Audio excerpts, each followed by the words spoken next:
Hello friends, welcome back to our channel FinStock. Today we are with yet another episode of our weekly market analysis series. अगर आप देख सकते हैं तो ये जो वीक है जो कि 21 तारीख को ख़त्म हुआ था, 21 जून को। उसके बाद हम नेक्स्ट वीक जो आएगा हमारा उसके लिए हम एनालिसिस करेंगे जो कि चालू होगा 24 से। तो अगर आप देखते हैं तो ये जो वीक हुआ क्लोज उसमें टॉप परफॉर्मिंग सेक्टर अगर देखते हैं वो तो रहा banking sector, financial services sector और आईटी सेक्टर। तो अगर आप देखेंगे तो आईटी सेक्टर काफ़ी महीनों से अंडर परफॉर्म कर रहा था, जिसने कि अभी एक आउट परफॉर्मेंस की हमें इंडिकेशन दी है। तो ये काफ़ी अच्छा इंडिकेशन है हमें, जो कि आईटी सेक्टर के स्टॉक्स है वो काफ़ी अभी हमें कम वैल्यूएशन में मिलेंगे क्योंकि काफ़ी वो पीट चुके थे। तो अभी उसमें एक इंडिकेशन हमें मिल रहा है कि वीकली बेसिस पे उसमें आउट परफॉर्मेंस अभी आने लगा है। तो उसमें हम अच्छे अच्छे स्टॉक्स एक रिजनेबल वैल्यूएशन पे हम उसे पिक कर सकेंगे। तो ये तो 3 सेक्टर थे जो कि आउट परफॉर्मिंग थे, और जो अंडर परफॉर्मिंग सेक्टर थे वो थे ऑटो, एफएमसीजी और पीएससी, जो कि लास्ट कुछ महीनों से काफ़ी अच्छा परफॉर्म कर रहे हैं। वो अभी आउट परफॉर्म की जगह अंडर परफॉर्म करने लगे। This is called sector rotation. Means अभी पैसा जो है वो इन सेक्टर से निकल के अभी जो अंडर परफॉर्मिंग सेक्टर थे उनमें डाइवर्ट हो रहा है। ये हमें एक इंडिकेशन मिल रहा है। तो अभी हम हमारा इसके हिसाब से एनालिसिस करके जो भी अभी नए आउट परफॉर्मिंग सेक्टर है उनमें अच्छे स्टॉक्स फाइंड आउट करके उसमें हम हमारा प्लानिंग करेंगे। तो जो निफ्टी बैंक है वो 3.32%, फाइनेंशियल सर्विसेज 2.59 और आईटी जो है वो 1.74% आउट परफॉर्म किया है लास्ट वीक में। और जो अंडर परफॉर्मिंग थे वो पीएससी 1.85, एफएमसीजी 2.16 और ऑटो सेक्टर है जो कि 2.45% अंडर परफॉर्म किया है। तो जैसे कि आपको पता है अभी हम इन्हीं सेक्टर से हमारे स्टॉक्स चुनेंगे। तो लेट्स गो टू चार्ट।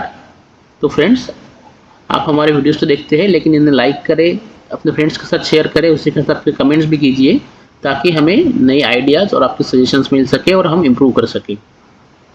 इसी के साथ यहाँ पे जो बेल नोटिफिकेशन है वो बेल नोटिफिकेशन दबा दीजिए चैनल को सब्सक्राइब करके, ताकि आपको नए वीडियोस के अपडेट भी तुरंत मिल सके। तो अभी हम चार्ट पे जाके ये जो सेक्टर्स है इनमें से हमने जो स्टॉक फाइंड आउट किए हैं वो देखेंगे। तो अगर आप देखते हैं तो ये है बैंक निफ्टी का वीकली चार्ट। और ये जो हमारा इलेक्शन वीक जो था, रिजल्ट वीक, उसमें जो ये काफ़ी बड़ी कैंडल बनी थी उसको ये लास्ट वीक की कैंडल ने ऊपर ब्रेक कर दिया है। तो दिस इंडिकेट्स कि ये जो फियर था लोगों में वो अभी निकल चुका है और अभी एक नई ऊंचाई की तरफ मार्केट जा सकता है, ये हमें इंडिकेट कर रहा है अभी। और वॉल्यूम भी इसमें अच्छा है। दैट मीन्स अगर कैंडल अच्छी है, वॉल्यूम अच्छा है, तो लोगों में जो है वो एक पॉजिटिव एनर्जी है मार्केट की तरफ, ये हमें इसमें हम देख सकते हैं। तो अभी हम इन सेक्टर से स्टॉक जो हमने एनालिसिस किए हैं वो देखते हैं। पहला है एक्सिस बैंक, जो कि बैंकिंग सेक्टर का जो हमने स्टॉक देखते हैं उसमें एक्सिस बैंक।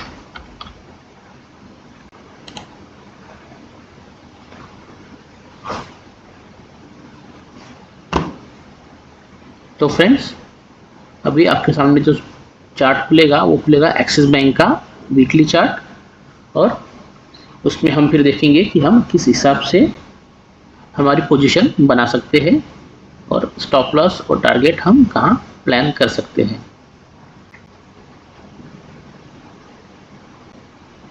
तो ये एक्सिस बैंक का वीकली चार्ट है। अगर आप देखेंगे तो स्टॉक कंटिन्यूसली अप ट्रेंड में है, एक काफ़ी अच्छा इसने अप ट्रेंड दिया है।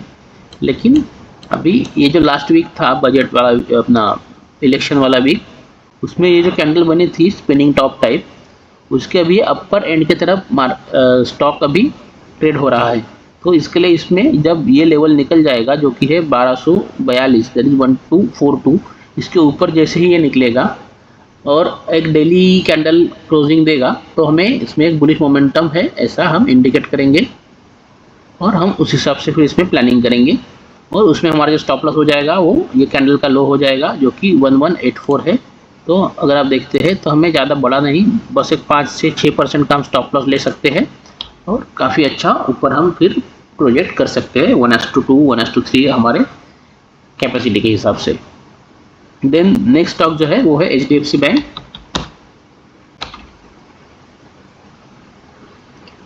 तो ये अभी HDFC बैंक का हम वीकली चार्ट एनालिसिस करेंगे। अभी ये जो आपके सामने चार्ट खुलेगा वो HDFC बैंक का वीकली चार्ट होगा और इस पर हम फिर वो हमारी पोजीशन कैसे बनेगी और कहाँ स्टॉप लॉस आएगा वो हम देखेंगे।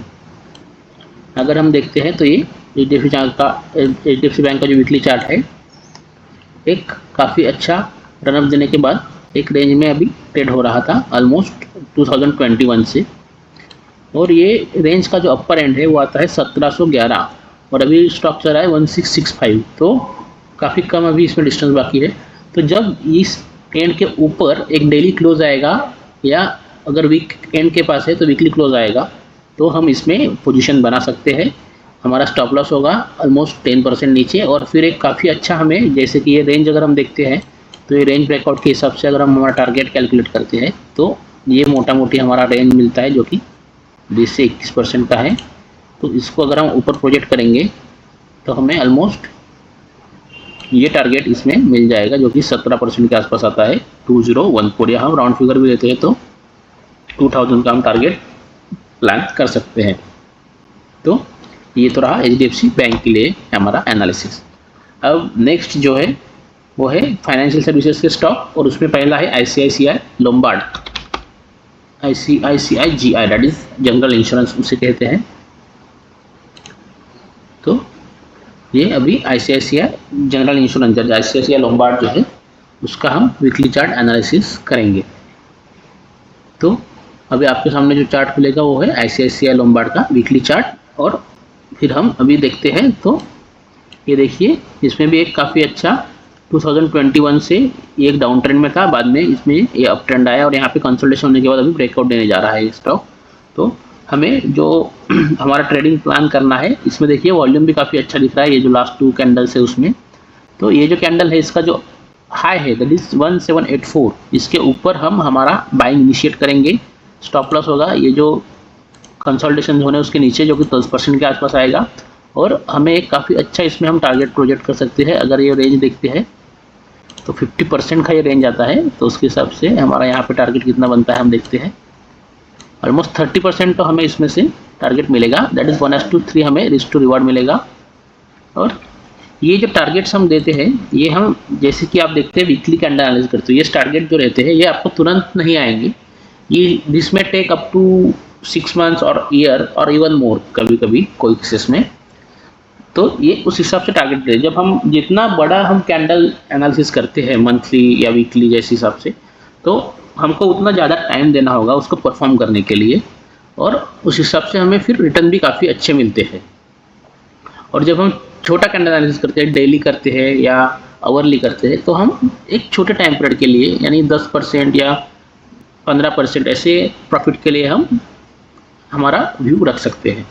तो जितना हम लंबा कैंडल या बड़ा कैंडल देखेंगे उतना हमें व्यू भी काफ़ी क्लियर मिलता है।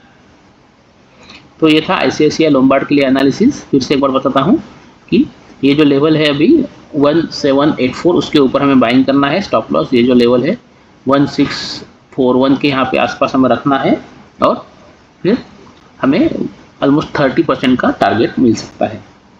देन नेक्स्ट जो है वो इंडसइंड बैंक है।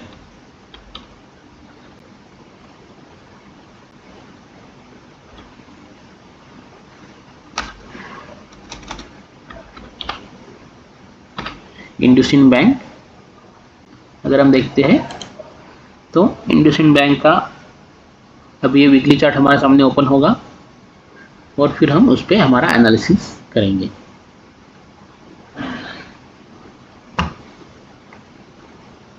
तो ये है इंडसइंड बैंक का वीकली चार्ट। अगर आप देखते हैं तो ये जो 2020 का जो क्रैश था, कोविड क्रैश था, उस लेवल के पास अभी ये स्टॉक आ रहा है। तो काफ़ी अच्छा हमें इसमें एक मौका है बाइंग करने के लिए, जो कि 1593 या 1600 के आसपास हम इसमें बाइंग इनिशिएट कर सकते हैं। और जिससे कि आप देख सकते हैं ये जो रेंज है वो ऑलमोस्ट 282% का है, तो आपको टारगेट भी ऐसा अच्छा इसमें मिल सकता है। जो कि ये हम देखते हैं तो टारगेट कितना मिलता है, देखो 74% हमें यहाँ से भी रिटर्न हम एक्सपेक्ट कर सकते हैं। लेकिन हमें पहला जो रेजिस्टेंस मिलेगा वो मिलेगा ये लेवल का जो अभी हमने मार्क किया है, जो कि है ऑलमोस्ट यहाँ से 10% की 14% के आसपास, और सेकंड रेजिस्टेंस ये मिलेगा जो कि 25% के आसपास है। तो अगर हम इसमें पोजीशन बनाते हैं तो हमें हमारा कुछ पोजीशन ये लेवल में छोड़ देना पड़ेगा। अगर हम 100 स्टॉक लेते हैं तो ऑलमोस्ट 50% हमें यहाँ पे स्क्वायर ऑफ कर देना है, और रेस्ट ऑफ द 50% फिर हम नेक्स्ट जो हमारा टारगेट आता है ये ऊपर, यहाँ इसके लिए हम होल्ड कर सकते हैं, ताकि अगर यहाँ से ये स्टॉक थोड़ा नीचे भी जाएगा तो हमें ज़्यादा लॉस नहीं होगा, हमारा कुछ पोजीशन हम प्रॉफिट में निकाल सकते हैं। तो इस हिसाब से हमें इसमें प्लानिंग करना है। ये काफ़ी अच्छा स्टॉक है, बैंक भी अच्छी है, तो हम इसमें उस हिसाब से हमारा प्लानिंग कर सकते हैं। देन नेक्स्ट स्टॉक हम देखते हैं तो आईटी सेक्टर से, जो कि एलटीआई माइंडट्री। ये एलटीआई माइंडट्री का आपके सामने अभी वीकली चार्ट ओपन होगा। जैसे कि हमने डिस्कस किया कि आईटी सेक्टर काफ़ी टाइम से अंडर परफॉर्म कर रहा है, और ये अभी इस वीक में हमें एक इंडिकेशन दे रहा है कि शायद अभी पैसा आईटी सेक्टर में डाइवर्ट होना चालू हो गया है। तो हमें ये स्टॉक काफ़ी अच्छे वैल्यूएशन पे मिल सकते हैं। अगर आप देखते हैं तो अभी के हिसाब से ऑलमोस्ट हमें ये 30% हाई के हिसाब से 30% लेस वैल्यूएशन में हम इसमें बाय कर सकते हैं। तो इसमें हम अभी एनालिसिस अगर करते हैं तो ये जो हाई है ये कैंडल का, जो कि 5273 है, इसके ऊपर एट इज 5275 के ऊपर अगर निकलता है तो हमें इसमें बाइंग इनिशिएट करना है। स्टॉप लॉस हो जाएगा 10% नीचे। पहला टारगेट 18% का आता है, और दूसरा टारगेट जो आता है वो ऑलमोस्ट 38% के आसपास में मिलेगा। और यहाँ पे हमें, जैसे कि हमने लास्ट डिस्कस किया, कुछ पोजीशन स्क्वायर ऑफ कर देनी है यहाँ पे बाइंग करने के बाद, और फिर रेस्ट ऑफ द पोजीशन हम इसमें नए टारगेट के लिए रख सकते हैं, जो कि ऑलमोस्ट ये रेंज के, अगर हम ब्रेकआउट देखते हैं यहाँ से लेके यहाँ तक 83% का है, उसको ऊपर प्रोजेक्ट करने के बाद जो आएगा वो हमें ये टारगेट मिलेगा ऑलमोस्ट 44% के आसपास का हमें यहाँ पे टारगेट मिलेगा, जो कि 10,700 का लेवल है। तो ये हो गया LTI Mindtree. Then next stock जो है वो है कोफोर्ज। ये भी आईटी सेक्टर की कंपनी है, काफ़ी अच्छी कंपनी है ये। काफ़ी दिनों से अगर आप देखते हैं तो ये कंपनी भी अंडर परफॉर्मेंस कर रही थी, लेकिन अगर आप देखेंगे तो as compare to other IT stock इसमें थोड़ा अंडर परफॉर्मेंस कम था। अगर आप देखते हैं तो देखिए, जैसे कि हमने डिस्कस किया, अंडर परफॉर्मेंस में कम था, ज़्यादा नीचे नहीं आई थी। अभी भी ये हमें ऑलमोस्ट इसके जो हाई है उसके पास ही मिल रहा है, ज़्यादा कुछ नीचे नहीं है, 8% ये नीचे मिल रहा है। तो हमें जैसे ही ये अगर देखते हैं तो 2022 का लेवल था, इसमें जैसे ही ये लेवल ब्रेक करेगा, जो कि है 5856, यहाँ पे हमें एंट्री बनानी है। और पहला जो टारगेट है वो 15% का है, सेकंड टारगेट जो आता है वो ऑलमोस्ट हमें मिलेगा 30% के आसपास का, और हमारा जो स्टॉप लॉस है वो आ जाएगा 10% नीचे।